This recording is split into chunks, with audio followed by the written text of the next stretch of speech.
how do you stay positive in a challenging environment, or any sort of challenging scenarios? What is there a sort of golden rule for you, or is it going to CEO type weekends where you That was you just have to stay positive? Well, to be honest, that was the first time I've sort of been in a peer network for 13 years in business. I've never really I have any direct people I learned from, books and beyond, but I've never had mentors or coaches or any of that jazz, really. But it really is worthwhile. That's one of my many regrets. So I think if people talk how do you calm down to help with decision making, solve problems. Yeah, you're just going to have to solve them.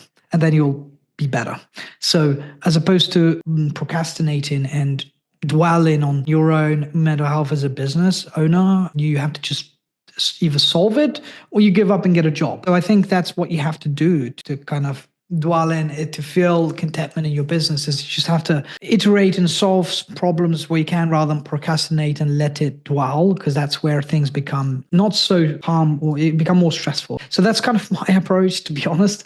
The rest of it is just more, it's a personality thing. For me, like when you've been through so many different problems and challenges, it's second nature now, just to focus on solutions. And I think it's just overcoming that facade, that initial barrier of stress, it will increase, because now you don't just view it as something where you just become overwhelmed and stuff. I think it's you just sort of say, well, it's there, and what do we do to solve it with whatever resources we have? And normally time always prevails around that. And then, of course, that's where I become more content.